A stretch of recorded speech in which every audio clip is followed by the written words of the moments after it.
Next మిగతా వార్తల్లో ముఖ్యమంత్రి ఏమంటుండు, నేను సామాజిక వైద్యుని అంటుండు, నేను డాక్టర్ని కాదు సోషల్ డాక్టర్ని అంటుండు. అంటే మొత్తం సామాజిక కోణంలో సోషల్ యాంగిల్లో ఆయన ఆలోచన చేస్తున్నాడట. ఆ సామాజిక రుగ్మతలు ఏవైతే ఉన్నాయో వాటన్నింటినీ అది ఏ రకమైనది కావచ్చు వాటన్నింటికి ట్రీట్మెంట్ అందిస్తున్నాడట ఒక ముఖ్యమంత్రిగా.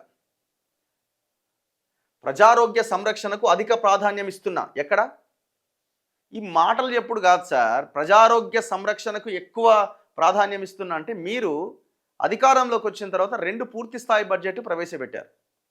ఆ 2 పూర్తి స్థాయి బడ్జెట్స్లో మీరు విద్య కోసం వైద్యం కోసం కేటాయించింది ఎంత? చెప్పుకుంటే సిగ్గుపోతుంది. ఈ దేశంలో అత్యంత తక్కువ బడ్జెట్ వైద్యం మీద ఖర్చు పెడుతున్న రాష్ట్రం ఏదన్నా ఉందంటే తెలంగాణ. కింద నుంచి ఫస్ట్లో ఉన్నాం మనం. 4% మనం కేటాయిస్తున్న బడ్జెట్ లెక్కలు చూసుకోండి, సిగ్గుపోతుంది ఈ దేశం ముందు మనది. 4% అంటే అసలు ఎక్కడున్నాం మనం?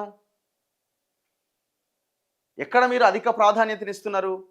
ఇంకా ఆదిలాబాద్లో ఏజెన్సీ గ్రామాల్లో, ఆసిఫాబాద్లో, మహబాద్లో డోలీలు పెట్టి గిరిజనులను ఇంకా తీసుకెళ్లాల్సిన పరిస్థితి వచ్చింది. గర్భిణీ స్త్రీలు రోడ్ల మీద, హాస్పిటల్ల బయట డెలివరీలు అవుతున్న సందర్భాలు మనకు కనిపిస్తూ ఉన్నాయి. ఆడిదాకా ఎందుకు పోయినా మన హైదరాబాద్లో హాస్పిటల్ సంగతి ఏంది, గ్రామాల్లో హాస్పిటల్ సంగతి ఏంది? ఏ గ్రామంలో అయినా, ఏ ఊర్లో ఉన్న పిహెచ్సిలు ఏమైనా ప్రాథమిక ఆరోగ్య కేంద్రాలు పనిచేస్తున్నాయా? డాక్టర్లు ఉన్నారా? మెడిసిన్స్ ఉన్నాయా? హైదరాబాద్లో ఉన్న హాస్పిటల్స్లో మెడిసిన్స్ చక్కగా ఉన్నాయా? ఉస్మానియాకి పోదాం, గాంధీకి పోదాం, ఏమైంది చెప్పండి? 2021లో స్టార్ట్ చేసి 4 దిక్కుల 4 టీమ్స్ అని. ఎక్కడ అల్వాల్లో ఒకటి, ఎల్బీ నగర్ కొత్తపేటలో ఒకటి, ఆడ ఫ్రూట్ మార్కెట్ తీసి ఆడొకటి పెట్టిరు.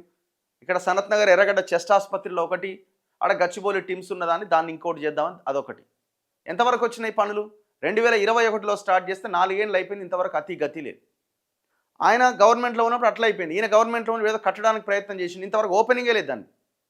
2 ఏళ్ళు అయింది మీరు అధికారంలోకి వచ్చి. మరి ఎక్కడ బడ్జెట్ కేటాయించారు మీరు? 4% అండి. ఇంత దరిద్రమా ప్రజల ఆరోగ్యం విషయంలో? మీరేమో మెడికోవర్ ఆసుపత్రి ఓపెనింగ్లకి, ఏఐజీ ఆసుపత్రి ఓపెనింగ్లకి వీటికి వెళ్తారు. హెల్త్ మినిస్టర్ అంకుర ఆసుపత్రి ఓపెనింగ్కి. ఈ హాస్పిటల్ ఓపెన్ చేసి దీన్ని మెడికల్ హబ్ అంటుంటారు.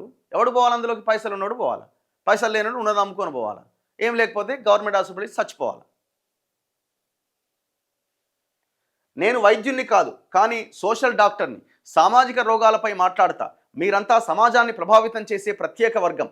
మీరు మా ప్రాణాలు కాపాడుతామని మేమంతా బలంగా నమ్ముతున్నాం. ఈ క్రమంలో మనుషులపైన, సమాజంపై మీ బాధ్యతను ఎప్పటికీ మర్చిపోవద్దని వైద్యులకు ముఖ్యమంత్రి రేవంత్ రెడ్డి చెప్పిండట. డాక్టర్లకు చెప్తుండే ఆయన, మీరంతా ప్రజల ప్రాణాలు కాపాడేటోళ్ళు, మా ప్రాణాలు కాపాడేటోళ్ళు. నేను డాక్టర్ని కాదు కానీ నేను సామాజిక డాక్టర్ని అంటుండే. ఈ తెలంగాణలో ఏ సామాజిక రుగ్మత మీద మీరు ఒక పాలసీ డెసిషన్ తీసుకున్నారు సార్? ఒకటి చెప్పండి. మీరు తీసుకున్న డెసిషన్ ఏంది అసలు? మీకు రియల్ ఎస్టేట్ యాంగిల్ ఉందా, లేకపోతే సోషల్ యాంగిల్ ఉందా? ఏ యాంగిల్ ఉన్నది చెప్పండి. ఎంతసేపు ఈవెంట్ మేనేజ్మెంట్ తప్పితే ఇంతవరకు 2 సంవత్సరాలుగా మీరు తీసుకున్న నిర్ణయాల్లో ఒక పాలసీ డెసిషన్ చెప్పండి. ప్రజలకు కావాల్సింది విద్య, వైద్యం, ఉపాధి, వ్యవసాయము, పరిశ్రమలు, ఇవన్నీ ఈ కోణాలు మనం ఆలోచిద్దాం.